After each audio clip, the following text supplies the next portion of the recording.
श्रीमद् भागवत महापुराण सुख सागर भाषा के अंतर्गत 7वें स्कंद का 9वां, 10वां और 11वां अध्याय। बोलिए श्री कृष्णचंद्र भगवान की जय। 9वां अध्याय। नरसिंह जी का क्रोध शांत होना। नारद जी बोले, हे युधिष्ठिर, जैसे ही प्रहलाद ने नरसिंह जी के श्री चरणों पर सिर रखकर स्तुति की, वैसे ही उन्होंने क्रोध शांत करके प्रहलाद का सिर प्रेम से उठाकर उसको अपनी गोद में बैठा लिया और उसके मस्तक पर हाथ फेरकर बोले, हे पुत्र, तू भय ना कर, क्या चाहता है। जब यह वचन कहते हुए नरसिंह जी के नेत्रों में आंसू भर आए, तब प्रहलाद भक्त उनके प्रेम से रुदन करता हुआ हाथ जोड़कर बोला, हे दीनानाथ, मेरा जन्म दैत्य कुल में हुआ। मैं बालक अज्ञानी आपकी स्तुति, जिनका आदि व अंत कोई नहीं जानता, नहीं कर सकता।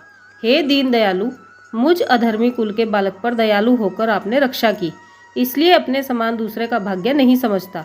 आप उत्पत्ति, पालन व नाश करने वाले तीनों लोकों के स्वामी हैं। आपका यह स्वरूप देखकर सब देवता डरते हैं और मैं इस रूप का भय न मानकर बहुत ही प्रसन्न हूँ, क्योंकि आपने यह अवतार लेकर मेरे प्राण बचाए हैं। फिर मैं क्यों डरूं? जिस तरह सब जीव बाघ से डरते हैं और उसका बच्चा कुछ भय न मानकर उसे अपना पिता व रक्षा करने वाला जानता है, उसी तरह मैं भी आपको अपना पिता समझकर इस भयानक रूप से नहीं डरता। ये था 9वां अध्याय। अब 10वां अध्याय। नरसिंह जी का प्रहलाद पर कृपा करना।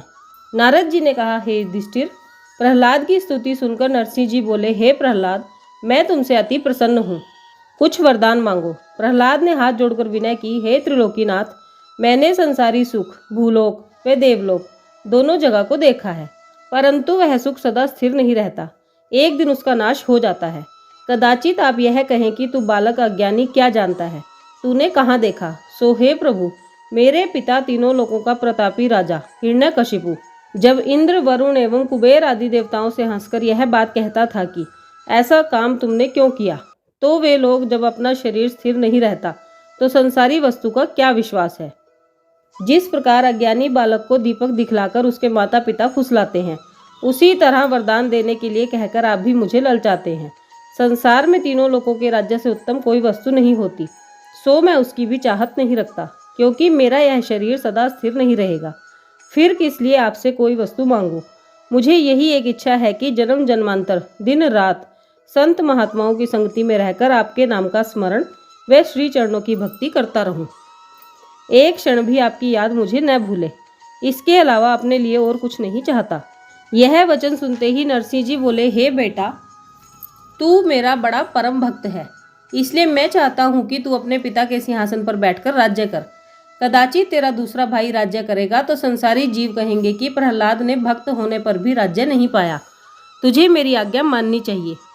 तू धैर्य रख, हमारी कृपा से तुझे काम, क्रोध, लोभ, मोह आदि विकार नहीं व्यापेंगे। मेरे श्री चरणों में प्रीति बनी रहेगी। जिस तरह मेरे परम भक्त लोक व परलोक किसी सुख की चाहना नहीं रखते, उसी तरह तुझको भी कुछ तृष्णा नहीं रहेगी और महाप्रलय तक संसार में तेरा यश स्थिर रहेगा।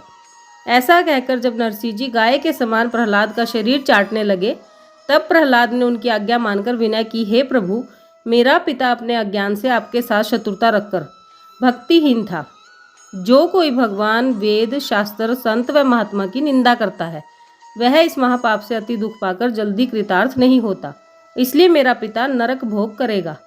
सो आप मेरे ऊपर दयालु होकर उसका उद्धार कीजिए। यह बात सुनकर नरसिंह जी बोले, हे प्रहलाद, तू अपने पिता का कुछ सोच मत कर, वह अधर्म के बदले नरक को न जावेगा। जिस कुल में तेरे जैसा हरि भक्त उत्पन्न हुआ, उस कुल वाले स्वप्न में भी यमदूतों को नहीं देख सकते। मैंने तेरे 21 पूर्वज नरक से निकालकर स्वर्ग को भेज दिए, तेरा पिता किस तरह नरक भोगेगा। मेरे भक्तों में 7 पूर्वज नरक से निकलकर स्वर्गवास करते हैं। वेद व शास्त्र में मगध देश को मरने के वास्ते अशुद्ध मान लिया गया है, पर वहाँ भी मेरे भक्तों के जाने व रहने से वह धरती पवित्र होकर उसका दोष मिट जाता है। अधर्मी व पापी होने पर भी अपने पिता का तुझे दाह, कर्म व श्राद्ध करना चाहिए। जब प्रहलाद नरसिंह भगवान की आज्ञा के अनुसार हिरण्यकशिपु का दाह व श्राद्ध कर चुका, तब नरसिंह जी ने प्रहलाद को राज सिंहासन पर बैठाकर उसका तिलक किया। उस समय सब दैत्य व देवताओं ने वहां आकर प्रहलाद को यथा योग्य दंडवत की व आशीर्वाद दिया। ब्रह्मादिक देवताओं ने नरसिंह जी की दंडवत की व आशीर्वाद दिया। प्रहलाद ने ब्रह्मा आदि देवता व शुक्राचार्य पुरोहित का विधि पूर्वक पूजन करके सब देवताओं को विदा किया और आप 8 पहर हरि चरणों का ध्यान रखकर धर्म के साथ प्रजा का पालन करने लगा। उसके राज्य में देवता, ऋषिवर, गो, ब्राह्मण, संत व महात्मा आनंद पूर्वक रहकर परमेश्वर का भजन व स्मरण करते थे। कोई जीव दुखी नहीं था। इतनी कथा सुनाकर नारद जी बोले, हे युधिष्ठिर, तुमने हिरण्यकशिपु व प्रहलाद के विरोध होने का हाल जो मुझसे पूछा था सो मैंने वर्णन किया। वही हिरण्यकशिपु व हिरण्याक्ष दूसरे जन्म में रावण व कुंभकर्ण हुए और तीसरे जन्म में शिशुपाल व दंतवक्र होकर जब श्री कृष्णचंद्र जी के हाथ से मारे गए तब बैकुंठ में जाकर भगवान के जय विजय नामक द्वारपाल हुए। ये था 10वां अध्याय। अब 11वां अध्याय। नारद जी के द्वारा धर्मराज युधिष्ठिर से चारों वर्णों सहित चारों आश्रमों के धर्म का वर्णन। श्री सुखदेव जी बोले, हे राजन, इतनी कथा सुनने के बाद धर्मराज युधिष्ठिर ने नारद जी से अनेक प्रकार से विनय करते हुए कहा, हे देवऋषि, अब आप कृपा करके उन चारों वर्णों सहित चारों आश्रमों की कथा मुझे श्रवण कराइए जिस धर्म के करने से श्री हरि भगवान प्रसन्न होते हैं। तब देवऋषि नारद बोले, हे युधिष्ठिर, जिस व्यक्ति में ये समस्त गुण व्याप्त हों उसको तुम जानना कि इस धर्मात्मा से श्री नारायण जी प्रसन्न है। अतः उस व्यक्ति को पहचानने के लिए सब लक्षण उसमें देखने चाहिए। प्रथम तो वह सत्यवादी होकर झूठ न बोले।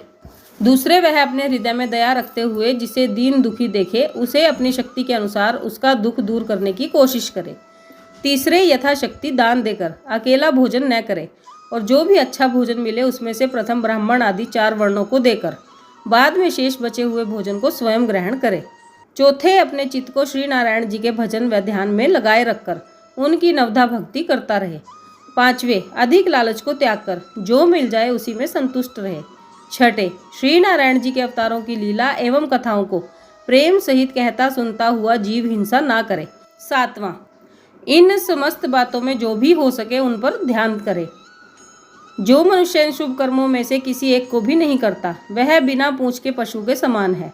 हे राजा युधिष्ठिर, श्री नारायण जी की भक्ति चारों वर्णों को चारों आश्रमों में करनी उचित है। जो ब्राह्मण अपने कर्म एवं धर्म, वेद पढ़ने तथा संध्या करने में सावधानी नहीं रखता और श्री नारायण जी के श्री चरणों की भक्ति करता हो उसका वेद अध्ययन करना एवं संध्या उपासना करना सब व्यर्थ ही समझना चाहिए।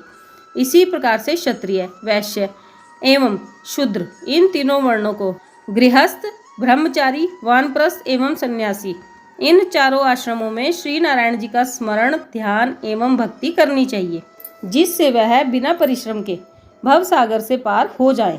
हे युधिष्ठिर, चारों वर्णों के धर्म जो वेद में अलग अलग कहे हैं अब उनकी कथा सुनो। ब्राह्मण उसे कहना चाहिए जिसके सब संस्कार विधिवत जन्म, मुंडन एवं यज्ञोपवीत विवाह के समय हुए हों। ब्राह्मण को नित्य प्रति वेद शास्त्रों का अध्ययन, परस्पर भगवत चर्चा एवं दूसरों को विद्या अध्ययन कराना चाहिए। स्वयं यज्ञ एवं हवन करना तथा दूसरों से यज्ञ एवं हवन कराना और दान लेना तथा दान देना ये ब्राह्मण का धर्म है। क्षत्रिय वर्ण का धर्म ऐसा कहा गया है कि स्वयं यज्ञ एवं हवन करे तथा ब्राह्मणों के हाथ से भी करावे, स्वयं दान दे और दूसरों से दान ना ले, साधु ब्राह्मणों की भक्ति करे, शूरवीर एवं धर्मात्मा बने, अपने मन एवं इंद्रियों को हमेशा अपने वश में रखे। वैश्य वर्ण को व्यापार लिखा है, अतः वह वाणिज्य विद्या में निपुण रहे, देवता एवं ब्राह्मणों में भक्ति भाव रखे, क्षत्रिय एवं ब्राह्मणों की समानता ना करे। शूद्र को उचित है कि वह ब्राह्मण आदि तीनों वर्णों की सेवा करके अपने कुटुंब का पालन करे। शूद्र को वेद के मंत्रों द्वारा यज्ञ कराना वर्जित है। ब्राह्मण देवताओं के समान होते हैं, अतः उनको नौकरी और मनुष्य की सेवा करना बहुत ही निषेध है।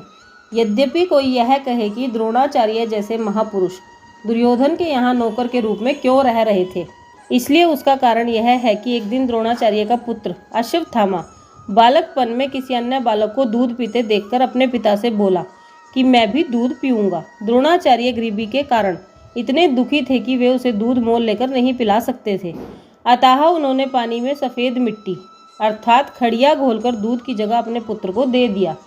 जब अश्वत्थामा ने उसे दूध जानकर पी लिया तब द्रोणाचार्य ने अपने हृदय में सोचा कि देखो, मेरे ऐसे जीने को धिक्कार है जो मैं अपने पुत्र को पाव सेर दूध भी पीने को पैदा नहीं कर सकता।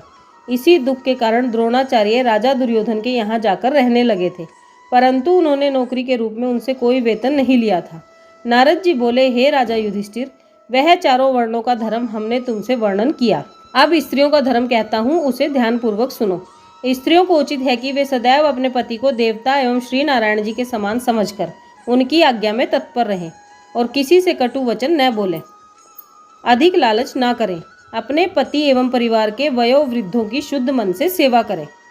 अपने निवास स्थान को स्वच्छ रखते हुए वातावरण को पवित्र बनाए रखें।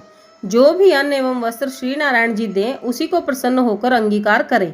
अपने पति से सदैव सत्य बोलते हुए मिथ्या वचन न बोलें। जो स्त्री अपने कर्मों के अनुसार विधवा हो जाए उसको उचित है कि वह जो मिल जाए उसी से पेट भर ले और जैसा भी मोटा झोटा फटा पुराना वस्त्र मिल जाए उसी से शरीर को ढक ले। विधवा स्त्री को भोजन आदि में स्वाद की इच्छा रखना और उत्तम वस्त्र आभूषण पहनकर श्रृंगार करना उचित नहीं।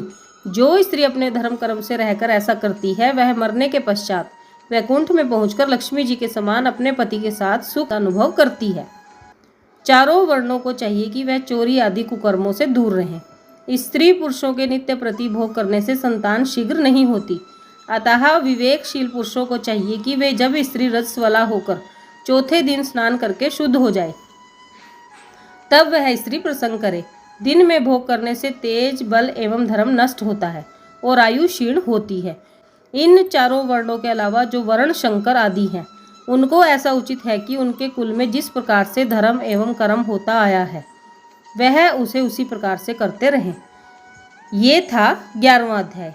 बोलिए श्री कृष्णचंद्र भगवान की जय।